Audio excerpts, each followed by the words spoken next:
अस्सलाम वालेकुम, welcome to my computer channel. तो आज हमारा सेकंड लेसन है एमएस एक्सेल के हवाले से। एमएस एक्सेल लेसन नंबर 1 हमारा हो चुका है, जिसमें हमने पढ़ा था एमएस एक्सेल के यूज़र इंटरफेस के बारे में। और आज हमारा सेकंड लेसन है जिसमें हम पढ़ने वाले हैं होम टैब के बारे में। आज हम पढ़ने वाले हैं होम टैब में कौन कौन से ग्रुप्स हमारे पास होते हैं और उन ग्रुप्स में कौन कौन सी कमांड्स हैं और उन कमांड्स के क्या क्या फंक्शंस हैं। तो सबसे पहले हमारे पास जो ग्रुप्स आते हैं, जैसे होम टैब है, होम टैब में हमारे पास ग्रुप आता है, क्लिपबोर्ड का ग्रुप है, फॉन्ट का ग्रुप है, अलाइनमेंट का ग्रुप है, नंबर का ग्रुप है, स्टाइल का ग्रुप है, सेल का ग्रुप है एंड एडिटिंग का ग्रुप है। तो सबसे पहले हम पढ़ेंगे क्लिपबोर्ड के ग्रुप के बारे में। तो क्लिपबोर्ड के ग्रुप में जो सबसे पहले हमारे पास कमांड्स आती है वो कट की है, कॉपी की है और पेस्ट की है। आप एक तहरीर को एक जगह से कट करके दूसरी जगह पर पेस्ट करना चाहते हैं, एक जगह से दूसरी जगह ले जाना चाहते हैं, तो आप वहाँ कट का इस्तेमाल करेंगे। जैसे मैं यहाँ पे एक तहरीर लिखता हूँ, मैं यहाँ पे लिखता हूँ माई कंप्यूटर। मैंने यहाँ पे एक हेडिंग लिखी है और मैं इसे चाहता हूँ इस सेल से इस सेल में पेस्ट करना चाहता हूँ, तो मैं इस पर क्लिक करूँगा और क्लिक करने के बाद मैं कट पे क्लिक करूँगा। और जैसे आप कट पे क्लिक करते हैं तो आप देख सकते हैं आपकी हेडिंग हाईलाइट हो चुकी है। ये तब तक रहेगी जब तक आप इसे दूसरी जगह पर पेस्ट नहीं कर देते। ऑलमोस्ट ये एक्सेल में ही ऐसा होता है, अलबत्ता अगर आप एम एस वर्ड में कट करें तो वहाँ पे ये हेडिंग नहीं होती, बल्कि जो आप जिसे आप सेलेक्ट करते हैं वो हाइड हो जाती है वहाँ से, जब तक आप उसे किसी दूसरी जगह पर पेस्ट नहीं कर देते। तो मैं दूसरे सेल पे आता हूँ, यहाँ पे आता हूँ और यहाँ से पेस्ट पे क्लिक कर देता हूँ। तो इस तरह से आप जो है एक जगह से दूसरी जगह पे हेडिंग को भी पेस्ट कर सकते हैं। उसके बाद नेक्स्ट हमारे पास आती है कॉपी की, कि अगर आप अपनी तहरीर को कॉपी करना चाहते हैं तो वो भी ऐसी है। आपने अपनी तहरीर पे क्लिक करना है, सेल पे क्लिक करने के बाद हम कॉपी पे क्लिक करेंगे और किसी दूसरे सेल में जहाँ पे हम इसे पेस्ट करना चाहते हैं वहाँ पे क्लिक करने के बाद मैं इसे पेस्ट पे क्लिक कर दूंगा। और किसी भी सेल पे आप इस पे क्लिक करेंगे और यहाँ से पेस्ट पे क्लिक करेंगे तो यह जो इस तरह से आप जो है एक जगह से दूसरी जगह पर कॉपी पेस्ट भी कर सकते हैं। तो नेक्स्ट हमारे पास कमांड आती है पेस्ट एज अ स्पेशल, यानी कि आपके पास एक तहरीर है, आप उसे पिक्चर की शक्ल में किस तरह से आप उसे जो है वो पेस्ट कर सकते हैं। फ़र्ज़ करें मेरे पास ये तहरीर है माई कंप्यूटर। अभी ये हमारे पास इसमें हम कोई भी चेंजिंग कर सकते हैं, ठीक है ना। इसमें हम यहाँ पे फार्मूला बार में जाके भी यहाँ से भी कोई भी चेंजिंग कर सकते हैं। मैं चाहता हूँ कि ये हमारे पास एक पिक्चर की शक्ल में आ जाए जिसमें हम कोई भी चेंजिंग ना कर सकें।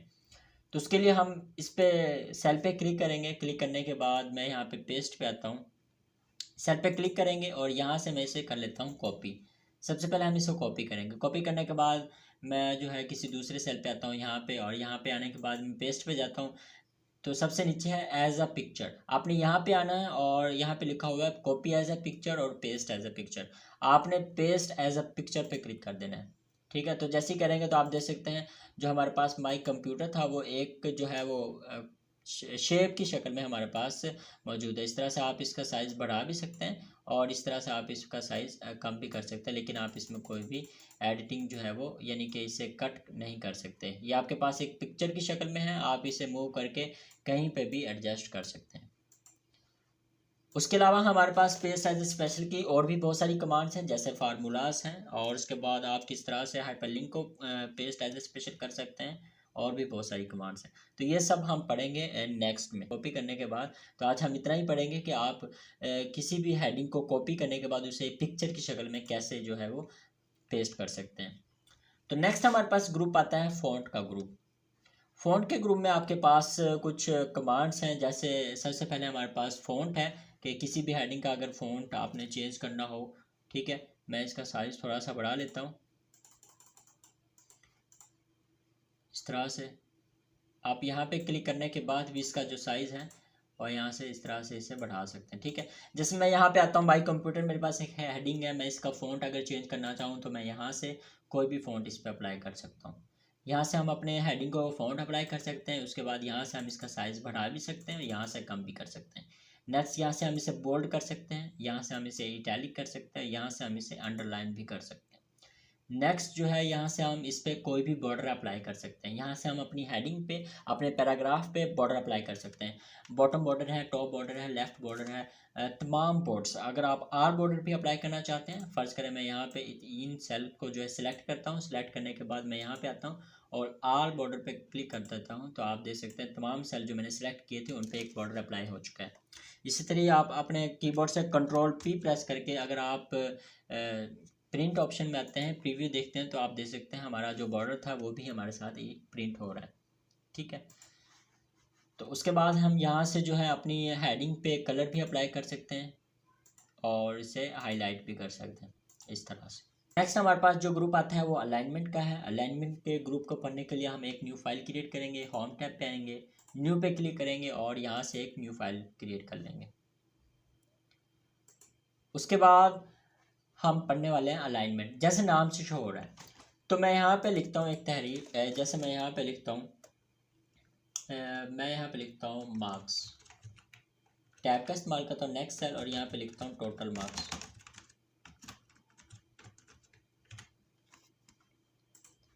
उसके बाद मैं यहाँ से इसका सेल जो साइज़ है थोड़ा सा हम वो बढ़ा लेते हैं इस तरह से।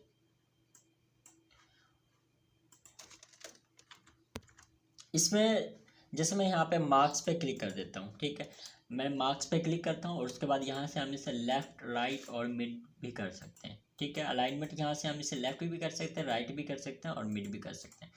फर्स्ट के मैं सेल का साइज़ थोड़ा सा यहाँ से बढ़ा लेता हूँ, मैं इस पर क्लिक कर देता हूँ और यहाँ से आप देख सकते हैं, आपको बआसानी समझ आएगी। हम इसे मिड भी करते हैं, सेंटर भी कर सकते हैं, लेफ़्ट भी अलाइनमेंट कर सकते हैं और राइट भी, और इस तरह से अप एंड डाउन अलाइनमेंट आप यहाँ से सिलेक्ट कर सकते हैं।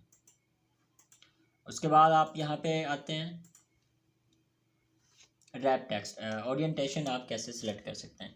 आप अपनी हेडिंग को जो है वो रोटेट कैसे कर सकते हैं। मैं यहाँ पे टोटल मार्क्स पे क्लिक कर देता हूँ, उसके बाद ओरिएंटेशन पे आता हूँ, तो आप देख सकते हैं हमारे पास काफ़ी सारी ओरिएंटेशन है। जैसे एंगल जो है वो काउंटर क्लॉकवाइज है, क्लॉकवाइज है, वर्टिकल है और रोटेट, इस तरह से। तो आप जिस पे भी क्लिक करेंगे तो आपकी जो हेडिंग होगी उसी रोटेशन में जो है वो चेंज हो जाएगी इस तरह से। उसके बाद हमारे पास आता है increase indent and decrease indent.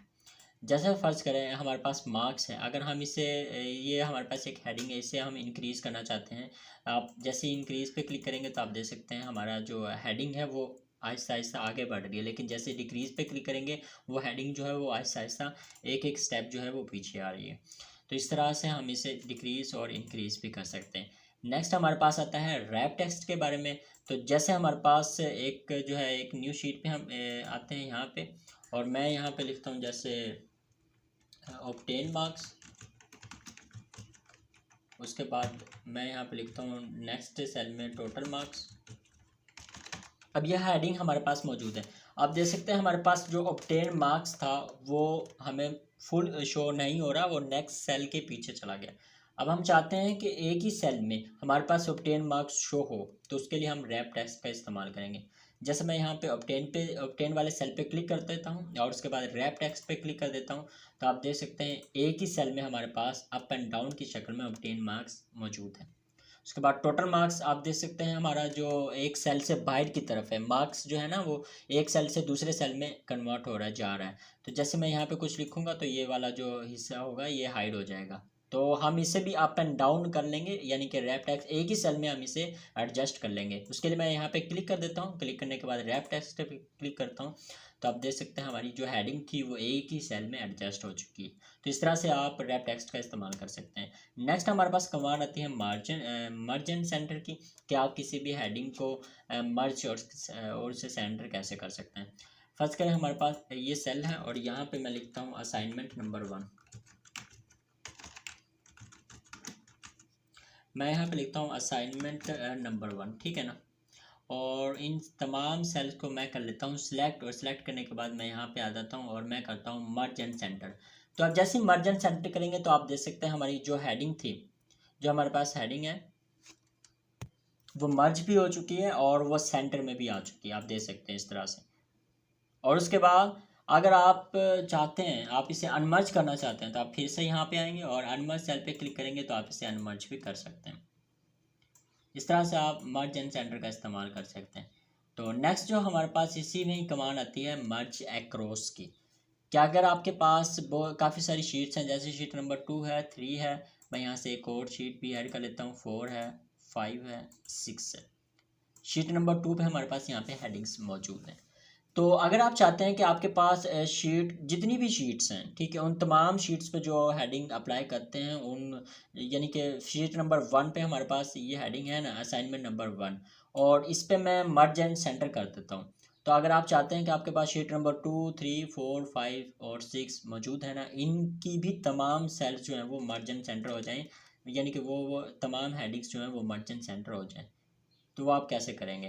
तो आप ऐसे करेंगे, आप शीट नंबर 2 वाली जो हेडिंग है इसे सिलेक्ट करेंगे, सिलेक्ट करने के बाद आप इसे करते हैं मर्ज and centre. Merge and centre करने के बाद आपने जो है करना क्या है, मर्ज एंड सेंटर करने के बाद आपने अपने कीबोर्ड से कंट्रोल का बटन प्रेस करना है। कंट्रोल प्रेस करने के बाद आपने तमाम शीट को इस तरह से आपने सेलेक्ट कर लेना है, इस तरह से शीट नंबर 3, 4, 5 और 6 तमाम शीट को सिलेक्ट करने के बाद आपने फिर से मर्ज एंड सेंटर पे आना है और मर्ज अक्रॉस पे क्लिक कर देना है। तो जैसे आप अक्रॉस पे क्लिक कर देते हैं तो आप देख सकते हैं शीट नंबर 3 में हम जाते हैं। यहाँ पे हमारी जो फर्स्ट हेडिंग थी वो तमाम सेल जो है वो मर्ज हो चुके हैं, ठीक है। शीट नंबर 4 में आते हैं, यहाँ पे भी आप देख सकते तमाम सेल जो है वो मर्ज हो चुके हैं। शीट नंबर 5 और शीट नंबर 6 में भी तमाम सेल मर्ज हो चुके हैं। तो इस तरह से आप जो है वो काम आसानी से कर सकते हैं। उसके बाद नेक्स्ट हमारे पास ग्रुप आता है, नंबर का ग्रुप है कि आप नंबर की फॉर्मेटिंग अगर करना चाहें तो वो आप कैसे कर सकते हैं। उसके लिए हम फिर से शीट नंबर 3 में आते हैं। यहाँ पे पहले तो मैं इसे अनमर्ज कर लेता हूँ, ठीक है। और उसके बाद शीट नंबर 3 में आते हैं और यहाँ पे हम नंबर के ग्रुप में आते हैं और हम जानेंगे कि हम नंबर की फॉर्मेटिंग कैसे कर सकते हैं। तो सबसे पहले मैं यहाँ पे कुछ नंबर तहरीर कर लेता हूँ। जैसे मैं यहाँ पे कर लेता हूँ 100, उसके बाद 200, उसके बाद 300 और 400, उसके बाद 500, ठीक है। यहाँ पे हमारे पास कुछ नंबर्स मौजूद है और इनके मैं सिलेक्ट कर देता हूँ। और इसे अगर मैं किसी भी करेंसी में कन्वर्ट करना चाहूँ, जैसे डॉलर की करेंसी है इसमें कन्वर्ट करना चाहूँ, तो मैं यहाँ पे क्लिक करता हूँ तो आप देख सकते हैं ये डॉलर की करेंसीज में कन्वर्ट हो चुके हैं। उसके बाद अगर किसी और जो है इसे मैं अगर परसेंटेज में कन्वर्ट करना चाहता हूँ तो फिर से मैं इसे सिलेक्ट करूँगा और सिलेक्ट करने के बाद परसेंटेज पे क्लिक कर देता हूँ तो आप देख सकते हैं ये परसेंटेज में भी कन्वर्ट हो चुका है।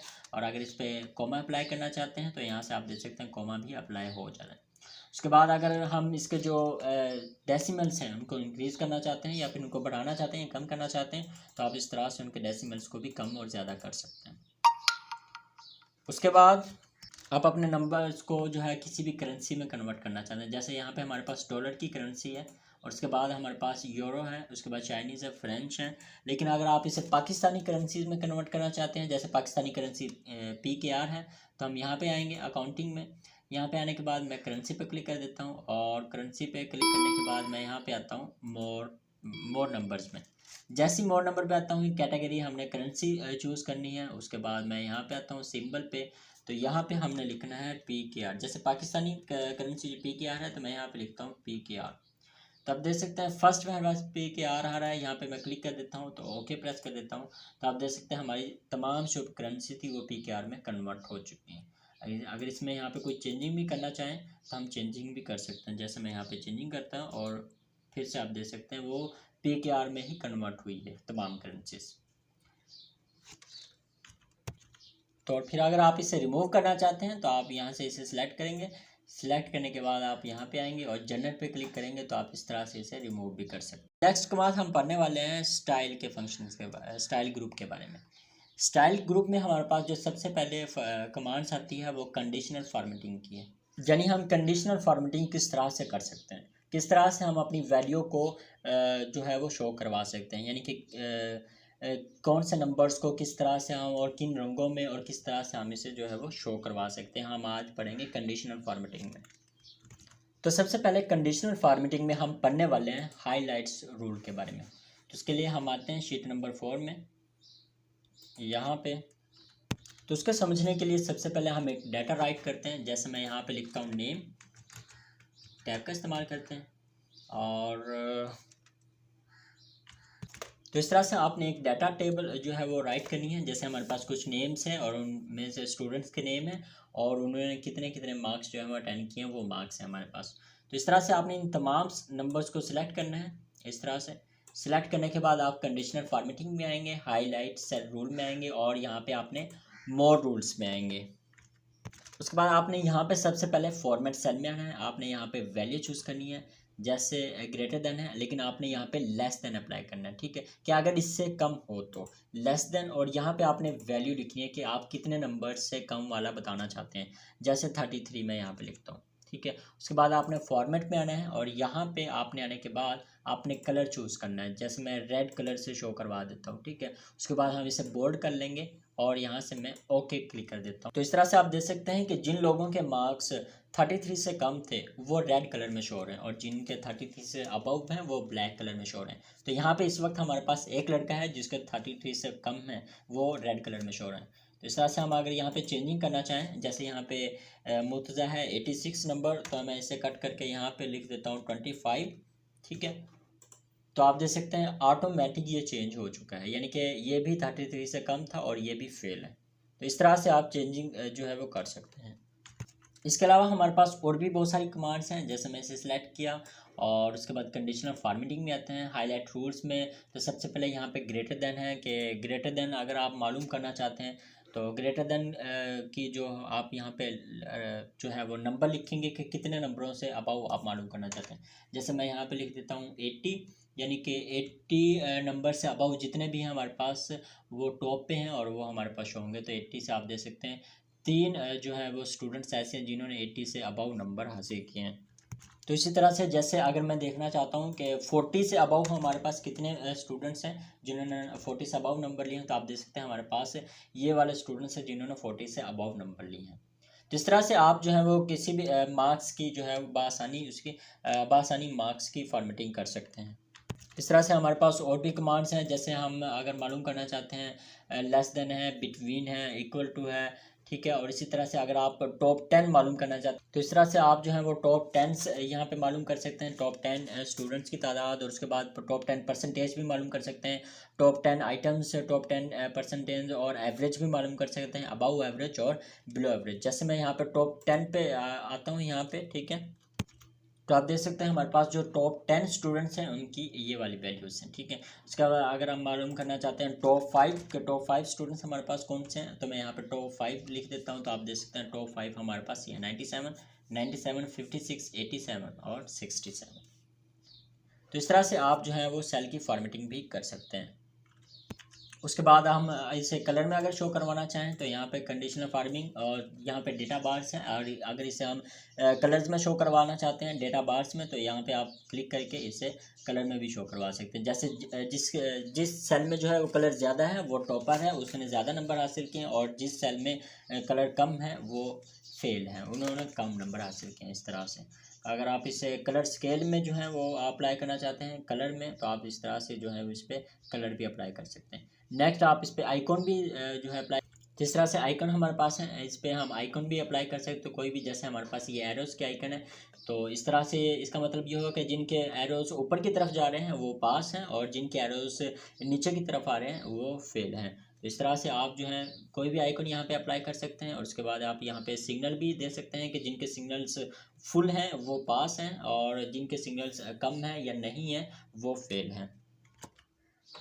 तो उसके बाद नेक्स्ट जो हमारे पास कमांड आने वाली है वो है फॉर्मेट एज अ टेबल। क्या आप टेबल की एज अ टेबल फॉर्मेटिंग कैसे कर सकते हैं। तो इसके लिए हम फिर से एक न्यू शीट पे आएंगे, शीट नंबर 5, और मैं यहाँ से इसका जूम भी थोड़ा सा बढ़ा लेता हूँ इस तरह से, ठीक है। और उसके बाद हम सबसे पहले यहाँ पे लिखेंगे डाटा एक कोई भी। तो सबसे पहले हम यहाँ पे डाटा लिखने वाले हैं। जैसे यहाँ पे मैं लिखता हूँ, जैसे मैं यहाँ पे लिखता हूँ नेम, ठीक है। और उसके बाद फिर टैब का इस्तेमाल करेंगे, यहाँ पे लिखता हूँ फादर्स नेम।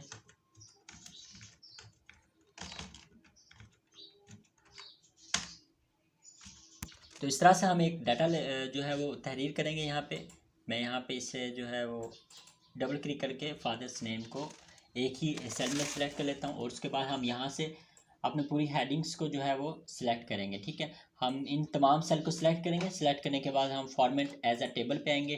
तो यहाँ से आप कोई भी टेबल चूज़ कर लेंगे, ठीक है ना। जैसे मैं ये वाला टेबल यहाँ पे चूज़ कर देता हूँ। उसके बाद मैं माई टेबल एज हेडर्स यहाँ पे हम क्लिक करेंगे, उसके बाद मैं ओके प्रेस कर देता हूँ। तो आप देख सकते हैं इस तरह से आपके पास एक टेबल बन के जो है इस तरह से आपके पास एक टेबल बन चुका है। तो अब उसके बाद हमने यहाँ पे कोई वैल्यू टाइप करनी है, जैसे मार्क्स है, मैं यहाँ पे मार्क्स जो है वो टाइप कर देता हूँ। जैसे हमारे पास जो है वो 990, उसके बाद ये मार्क्स जो थे स्टूडेंट्स के,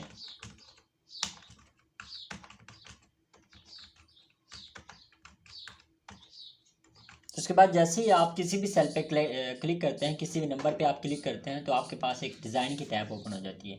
इसमें सबसे पहले हमारे पास जो कमांड आती है वो हेड एंड रो की है, कि जैसे आप हेड एंड रो पे क्लिक करते हैं तो इस तरह से आपके पास जो आपका हेडर होगा वो हाइड हो जाएगा, लेकिन जैसे आप डबल फिर से क्लिक कर देते हैं तो आपका हेडर जो है वो वापस आ जाता है। उसके बाद नेक्स्ट हमारे पास आता है कि टोटल रो। क्या अगर आप इन तमाम नंबर जो आपने लिखे हैं इनका टोटल मालूम करना चाहते हैं तो आप टोटल रो पे क्लिक करेंगे और इनका देख सकते हैं आप तमाम जो टोटल है वो यहाँ पे। तो उसके बाद जैसे ही हम यहाँ पे टोटल रो पे यहाँ पे क्लिक कर देते हैं, इस सेल पे क्लिक करते हैं तो इस तरह से आपके पास एक और जो है वो टेबल शो हो जाता है। तो यहाँ से आप क्लिक करके एवरेज भी मालूम कर सकते हैं और यहाँ से फिर आप क्लिक करके जो है काउंट भी मालूम कर सकते हैं, टोटल काउंट्स के कितने नंबर्स आपने यहाँ पे लिखे हैं। और उसके बाद यहाँ पे क्लिक करके आप काउंट नंबर्स भी जो है वो उनका टोटल्स भी मालूम कर सकते हैं। नेक्स्ट यहाँ पे आप मैक्सिमम वैल्यू भी मालूम कर सकते हैं इनकी, और मिनिमम वैल्यू भी हम यहाँ से मालूम कर सकते हैं और इनको टोटल भी कर सकते हैं यहाँ से। और उसके बाद तमाम फार्मूलाज आप यहाँ पे ऐड कर सकते हैं। तो उसके बाद आता है कि अगर आप फर्स्ट कॉलम है यहाँ पे, ठीक है, जैसे आप इस पर क्लिक कर देते हैं तो आप देख सकते हैं फर्स्ट कॉलम जो हमारे पास थी उस पर कलर अप्लाई हो चुका है। यहाँ से आप कलर चेंज भी कर सकते हैं, इस तरह से कोई भी कलर यहाँ से आप इसे चेंज भी कर सकते हैं, ठीक है। तो उसके बाद अगर आप यहाँ पे लास्ट कॉलम है हमारे पास, उस पर अगर कलर अप्लाई करना चाहते हैं तो उस पर क्लिक करें, तो यहाँ से आप लास्ट कॉलम में भी कलर अप्लाई कर सकते हैं और इसे यहाँ से चेंज भी कर सकते हैं। इसे ख़त्म करना चाहते हैं तो फिर से यहाँ पे इसे अनक्लिक कर दें। उसके बाद आप बैडिड कॉलम्स पे क्लिक करेंगे। यहाँ से आप क्लिक करने के बाद देख सकते हैं जो कलर्स है वो एक कॉलम को छोड़ के एक कॉलम में अप्लाई हो जाएगा। और उसके बाद आप इससे अनक्लिक करेंगे तो इस तरह से ये हाइड भी हो जाएगा। उसके बाद नेक्स्ट टेबल स्टाइल है, यहाँ से आप जो है इसमें कलर स्कीम भी चेंज कर सकते हैं, ठीक है। यहाँ से कोई भी कलर अगर यहाँ पे अप्लाई करना चाहते हैं, चेंज करना चाहते हैं तो इस तरह से आप यहाँ से चेंज भी कर सकते हैं। उसके बाद अगर आप इसे डिलीट करना चाहते हैं तो यहाँ से आप इसे सिलेक्ट करें। उसके बाद उसके बाद अगर आप अपने टेबल को डिलीट करना चाहते हैं तो यहाँ से आप इसे इस तरह से सिलेक्ट करेंगे। सिलेक्ट करने के बाद अपने कीबोर्ड से डिलीट का बटन प्रेस करेंगे तो ये डिलीट हो जाएगा। उसके बाद नेक्स्ट हम पढ़ने वाले हैं सेल स्टाइल के बारे में। तो इसमें हम पढ़ेंगे कि आप कलर फॉर्मेटिंग कैसे कर सकते हैं, ठीक है। और आपके पास यहाँ पे जो है हेडिंग्स हैं उनको आप कौन कौन सी कलर स्कीम यहाँ पे अप्लाई कर सकते हैं। उसके पास आप यहाँ पे नॉर्मल, बैड, गुड और न्यूट्रल जो कलर स्कीम की फॉर्मेटिंग है वो यहाँ पे आप किस तरह से अप्लाई कर सकते हैं। अब जैसे मैं डाटा थ्योरी कर देता हूँ, जैसे मैं यहाँ लिखता हूँ MCB इंटरनेशनल कंपनी, ठीक है। और उसके बाद मैं यहाँ पे इसे मर्ज एंड सेंटर कर लेता हूँ यहाँ पे इस तरह से। उसके बाद मैं नेक्स्ट आता हूँ, नेक्स्ट सेल में यहाँ पे मैं कुछ डाटा लिखता हूँ। जैसे मैं यहाँ पे लिखता हूँ, तो नीचे वाले सेल को सिलेक्ट करता हूँ। सिलेक्ट करने के बाद यहाँ पे सेल स्टाइल पे आता हूँ, तो इसको हम स्टाइल अप्लाई करते हैं। जैसे यहाँ पे इस तरह से हम बैड स्टाइल अप्लाई करना चाहते हैं, गुड है, न्यूट्रल है, जो किसी जो असाइनमेंट वगैरह बनाने के लिए अप्लाई होता है। उसके बाद आप यहाँ पे जो है वो लिंक सेल भी अप्लाई कर सकते हैं। उसके बाद नोट्स बनाने के लिए यहाँ पे अप्लाई कर सकते हैं। और उसके बाद यहाँ पे चेक सेल और कैलकुलेशन, आउटपुट और वार्निंग टेक्स्ट, ये तमाम स्टाइल जो हैं इस तरह से आप यहाँ पे अप्लाई कर सकते हैं। उसके बाद नेक्स्ट आपके पास जो है वो थीम स्टाइल है कि आप जो भी सेल हैं आपके पास उन पे कौन कौन से थीम्स अप्लाई करना चाहते हैं, उनके कलर्स स्टाइल। जैसे यहाँ पे एसेंट है 20%, यहाँ पे 40%, 60% एसेंट, ये फुल हाई कलर हो जाएगा। उसके बाद यहाँ पे इन तमाम जो कलर हैं उनके परसेंटेज है, आप वो भी यहाँ पे अप्लाई कर सकते हैं, ठीक है। तो अब उसके बाद नेक्स्ट जो कमांड हम पढ़ने वाले हैं वो है इंसर्ट टैब के बारे में। इंसर्ट टैब में हम पढ़ेंगे कि आप किस तरह से एक न्यू सेल इंसर्ट कर सकते हैं, एक न्यू शीट किस तरह से आप इंसर्ट कर सकते हैं, अगर आपको एक न्यू कॉलम चाहिए तो आप न्यू कॉलम कैसे ऐड कर सकते हैं। उसके बाद हम पढ़ने वाले हैं कि आप एक शीट इंसर्ट कैसे कर सकते हैं। तो उसके लिए देखिए अब हमारे पास जो है एक डाटा मौजूद है, जैसे यहाँ पे नेम्स, ठीक है, इस सेल में यहाँ पे नेम लिखा हुआ और मैं चाहता हूँ यहाँ पे एक न्यू सेल भी ऐड हो जाए, मुझे एक न्यू सेल मिल जाए। तो इसके लिए मैं यहाँ पे क्लिक करूँगा, क्लिक करने के बाद मैं इंसर्ट पे आऊँगा और इंसर्ट सेल पे क्लिक करूँगा, ठीक है। तो यहाँ पे लिखा हुआ है शिफ्ट सेल राइट साइड पे अगर चाहिए आपको, या फिर आपको डाउन साइड पे सेल चाहिए, या फिर एंटायर रो के अंदर सेल चाहिए, फिर एंटायर कॉलम्स के अंदर। तो इस तरह से आप सिलेक्ट करेंगे, आपको राइट साइड पे सेल चाहिए, सिलेक्ट करने के बाद आप ओके प्रेस कर देंगे तो आप देख सकते हैं इस तरह से हमारे पास फर्स्ट में एक न्यू सेल ऐड हो चुका है। उसके बाद नेक्स्ट हम आते हैं जहाँ पे लिखा हुआ है इंसर्ट शीट। अगर आप एक एक न्यू रो जो है वो क्रिएट करना चाहते हैं तो आप यहाँ पे क्लिक करेंगे तो इस तरह से आपके पास एक न्यू रो ऐड हो जाएगी। उसके बाद इसी तरह ही आप एक न्यू कॉलम अगर क्रिएट करना चाहते हैं जैसे, तो यहाँ पे आप आएंगे एक, तो इस तरह से आपके पास एक न्यू कॉलम भी ऐड हो जाएगा। उसके बाद अगर आप एक न्यू शीट, जैसे शीट नंबर 4 है, 5 है, 6 है, 7 है हमारे पास, इस तरह से आप एक न्यू शीट ऐड करना चाहते हैं तो यहाँ पे क्लिक करेंगे तो आप देख सकते हैं शीट नंबर 7 हमारे पास यहाँ पे ऐड हो चुकी है। उसके बाद नेक्स्ट कमांड हम पढ़ने वाले हैं डिलीट की, कि आप किस तरह से एक सेल को डिलीट कर सकते हैं, रो को, कॉलम्स को और शीट को। कि अगर आप एक सेल को डिलीट करना चाहते हैं, जैसे ये वाला सेल है, मैं इसे डिलीट करना चाहता हूँ, तो यहाँ पे मैं आता हूँ और उसके बाद डिलीट सेल पे क्लिक कर देता हूँ। और जैसे मैंने ओके पे क्लिक किया तो यहाँ से इस तरह से हमारा जो सेल था वो डिलीट हो चुका है। उसके बाद अगर आप किसी रो को डिलीट करना चाहते हैं तो यहाँ पे मैं रो को भी डिलीट कर सकता हूँ इस तरह से, ठीक है। उसके बाद अगर आप यहाँ पे किसी कॉलम को डिलीट करना चाहते हैं तो यहाँ से आप किसी कॉलम को भी डिलीट कर सकते हैं इस तरह से। उसके बाद आप यहाँ पे जो है वो अगर किसी शीट को डिलीट करना चाहते हैं, जैसे शीट नंबर 7 है, आप इसे डिलीट करना चाहते हैं तो यहाँ पे आएंगे और उसके बाद डिलीट शीट पे क्लिक करेंगे तो आप देख सकते हैं शीट नंबर 7 आपके पास डिलीट हो चुकी है। तो उसके बाद नेक्स्ट कमांड हम पढ़ने वाले हैं फॉर्मेट के बारे में, फॉर्मेट टैब। तो इसमें सबसे पहले हमारे पास आता है सेल साइज। जैसे रो हाइट है, अगर आप अपनी रो की हाइट चेंज करना चाहते हैं, बढ़ाना चाहते हैं, तो यहाँ से इस तरह से आप जो है उस पर क्लिक करेंगे। और उसके बाद नेक्स्ट आता है कि ऑटो फिट रो हाइट, उसके बाद कॉलम विड्थ है और ऑटो फिट कॉलम विड्थ और डिफ़ॉल्ट डिलीट। इन तमाम चीज़ों के बारे में आज हम पढ़ने वाले हैं। तो सबसे पहले हमारे पास रो की हाइट है। जैसे मैं इस सेल पे क्लिक कर देता हूँ, इस रो पे, ठीक है। तो यहाँ पे मैं इन तमाम सेल को सिलेक्ट कर देता हूँ और उसके बाद मैं यहाँ पे फॉर्मेट पे आता हूँ, उसके बाद रो हाइट पे आता हूँ यहाँ पे। तो यहाँ पे रो हाइट हमारे पास 15 है और मैं इसे अगर डिलीट करके यहाँ पे लिख देता हूँ मैं 12, ठीक है।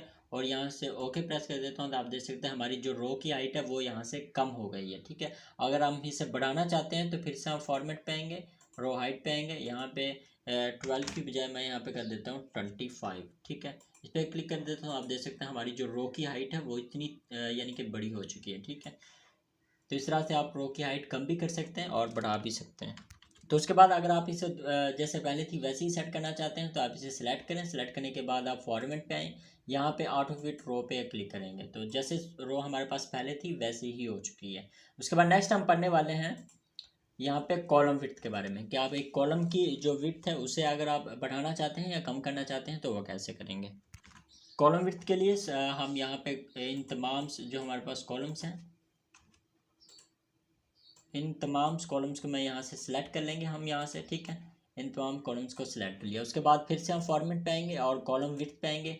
तो यहाँ पे हमने विड्थ जो है वो लिखनी है कि कितनी विड्थ है, ठीक है। मैं यहाँ पे फर्स्ट कर मैं यहाँ पे लिख देता हूँ 14। उसके बाद मैं यहाँ पे ओके प्रेस कर देता हूँ तो आप देख सकते हैं हमारी जो कॉलम्स की विड्थ है वो बढ़ चुकी है, ठीक है ना। तो अगर इसको हम जैसे पहले थी वैसे ही विड्थ करना चाहते हैं तो मैं इसे सिलेक्ट कर देता हूँ। फिर से सिलेक्ट करने के बाद हम फॉर्मेट पे आएंगे और ऑटो फिट कॉलम विड्थ पे क्लिक कर देंगे। तो अगर आप कॉलम्स को पहले जैसा करना चाहते हैं उसके लिए आप फॉर्मेट पे आएंगे और डिफ़ॉल्ट विड्थ पे क्लिक करेंगे। तो आप देख सकते हैं डिफ़ॉल्ट विड्थ हमारे पास 8.43 है। तो आप यहाँ पे ओके प्रेस कर देंगे और उसके बाद फिर से फॉर्मेट पे आएंगे और ऑटो यहाँ पे कॉलम विड्थ पे आएंगे और यहाँ पे आप लिख देंगे 8.43, ठीक है। आपने यहाँ पे 8.43 लिखना है और ओके प्रेस करेंगे तो आप देख सकते हैं हमारी जो कॉलम्स की विड्थ थी वो जैसे पहले थी वैसे ही हो चुकी है। उसके बाद हम यहाँ पे कुछ डाटा लिख, ठीक है। हमारे पास ये एक डाटा मौजूद है, इसको मैं सिलेक्ट कर देता हूँ। सिलेक्ट करने के बाद मैं फॉर्मेट पे आता हूँ।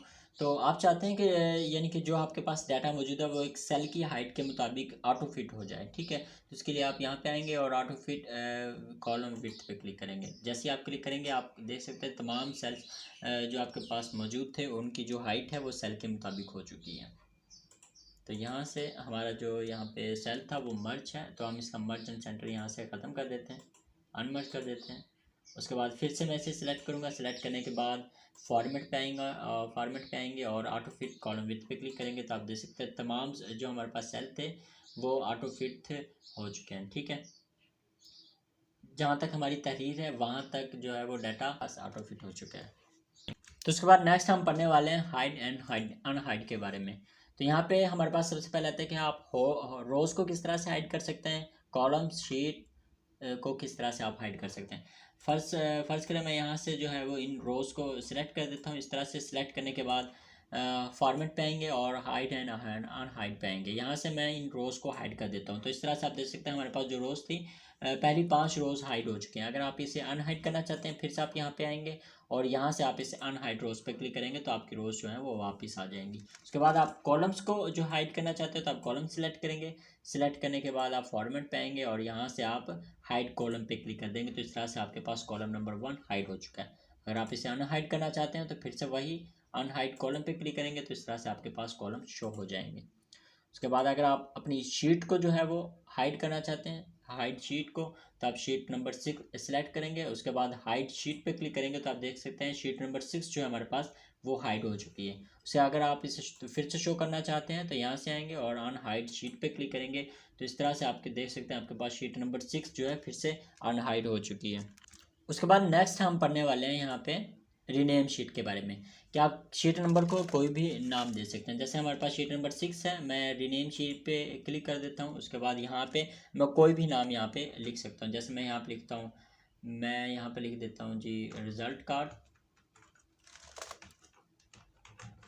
ये नाम अप्लाई कर देता हूँ। ठीक है, इस तरह से आप शीट का नाम भी यहाँ से चेंज कर सकते हैं। उसके बाद नेक्स्ट हम पढ़ने वाले हैं मूव और कॉपी शीट। क्या अगर आपके पास एक शीट मौजूद है, आप उसे मूव करना चाहते हैं या फिर उसकी एक कॉपी करना चाहते हैं शीट की, तो इस तरह से आप उसकी मूव और कॉपी कर सकते हैं। जैसे मैं यहाँ रिजल्ट कार्ड है हमारे पास, उसके बाद मैं यहाँ पे आता हूँ और मूव और कॉपी शीट पे क्लिक कर देता हूँ तो आप देख सकते हैं यहाँ पे हमारे पास कुछ शीट्स आती हैं। तो इसमें मैं रिजल्ट कार्ड की शीट पे क्लिक कर देता हूँ। उसके बाद मैं यहाँ पे लिख देता हूँ क्रिएट अ कॉपी, इसको सिलेक्ट कर देता हूँ और यहाँ पे ओके प्रेस कर देता हूँ। तो आप देख सकते हैं हमारे पास जो रिजल्ट कार्ड थी उनकी 2 कॉपी हमारे पास क्रिएट हो चुकी है। जैसे यहाँ पे रिजल्ट कार्ड 1 है और रिजल्ट कार्ड 2 है। इन दोनों ये जो हमारे पास 2 शीट हमारे पास मौजूद हैं रिजल्ट कार्ड के नाम से। ठीक है, तो इस तरह से आप जो है वो एक शीट को मूव भी कर सकते हैं और इस तरह से आप कॉपी कर सकते हैं। उसके बाद नेक्स्ट हमारे पास आता है टैब कलर। कि आप किसी भी टैब्स को जो है वो कलर अप्लाई करना चाहते हैं। जैसे हमारे पास ये रिजल्ट कार्ड 2 है और इसे हम कलर अप्लाई करना चाहते हैं तो फॉर्मेट पे आएंगे, टैब कलर में आएंगे और यहाँ से मैं इसे रेड कलर अप्लाई कर देता हूँ।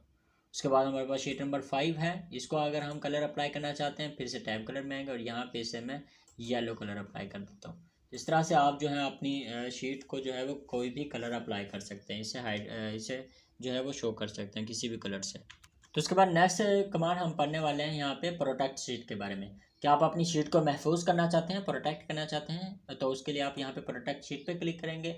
यहाँ से आप जो है आपने जो है वो पासवर्ड अप्लाई करना है। जैसे मैं यहाँ पे 1 2 3 और 4 अप्लाई कर देता हूँ। उसके बाद यहाँ पे ओके प्रेस करता हूँ।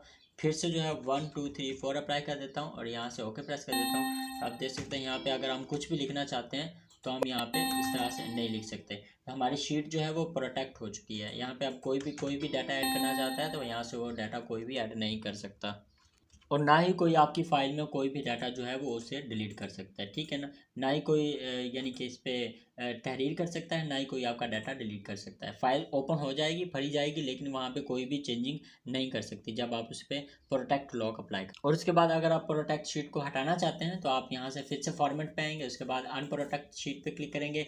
यहाँ से आपने वो पासवर्ड अप्लाई करना है। ठीक है, उसके बाद आपने यहाँ पे ओके प्रेस कर देना है। तो आप देख सकते हैं यहाँ पे अब वो प्रोटेक्ट शीट जो है वो यहाँ से ख़त्म हो चुकी है। आप कुछ भी यहाँ पे राइट कर सकते हैं। उसके बाद नेक्स्ट कमांड हम पढ़ने वाले हैं। तो उसके बाद नेक्स्ट हम आते हैं, यहाँ पे हम पढ़ने वाले हैं एडिटिंग के ग्रुप में ऑटो सम के बारे में। क्या आप ऑटो सम किस तरह से कर सकते हैं। जैसे मेरे पास यहाँ पे कुछ डाटा मौजूद है यहाँ पे। ठीक है, और इन तमाम तहरीर का अगर मैं सम मालूम करना चाहता हूँ इसे सिलेक्ट करूँगा। सिलेक्ट करने के बाद मैं यहाँ पे ऑटो सम पे आता हूँ। यहाँ पे मैं ऑटो सम पे क्लिक कर देता हूँ। तो इन तमाम तहरीर का हमारे पास 1513 जो है वो सम आ चुका है। उसके बाद अगर हम इसकी एवरेज मालूम करना चाहते हैं तो यहाँ से इस तरह से हम इसकी एवरेज भी मालूम कर सकते हैं। उसके बाद यहाँ से हम इसके जो है काउंट नंबर्स मालूम करना चाहते हैं तो यहाँ से आप काउंट नंबर्स भी मालूम कर सकते हैं 7। उसके बाद यहाँ पे अगर आप मैक्सिमम वैल्यू इनमें से मालूम करना चाहते हैं तो आप मैक्सिमम पे क्लिक करेंगे तो मैक्सिमम वैल्यू हमारे पास ये आती है। उसके बाद अगर आप मिनिमम वैल्यू मालूम करना चाहते हैं तो मिनिमम वैल्यू हमारे पास 7 आती है। ठीक है, इस तरह से आप जो है वो ऑटो सम भी मालूम कर सकते हैं। तो उसके बाद नेक्स्ट हम कमांड पढ़ने वाले हैं जिसका नाम है फिल। क्या अगर आप कोई भी डाटा जो है वो फिल करना चाहते हैं, जैसे लेफ़्ट टू राइट और डाउन और आपकी तरफ कोई भी डाटा अगर आप फिल करना चाहते हैं, जैसे मैं यहाँ पे आता हूँ रिजल्ट कार्ड की शीट पे और यहाँ पे मैं लिख देता हूँ जैसे एकेडमी। ठीक है, और अगर मैं इसे राइट की तरफ यहाँ पे तक जितने भी सेल हैं मैं चाहता हूँ कि यहाँ पे इन तमाम सेल में एकेडमी फिल हो जाए ऑटो, तो मैं इन तमाम सेल को नेम के साथ सिलेक्ट करूँगा। सिलेक्ट करने के बाद मैं यहाँ पे आता हूँ, फिर से फिल पे आता हूँ, उसके बाद मैं राइट की तरफ क्लिक कर देता हूँ। तो राइट की तरफ जितने भी सेल मैंने सेलेक्ट किए थे इन तमाम में एकेडमी ऑटो फिट हो चुकी है।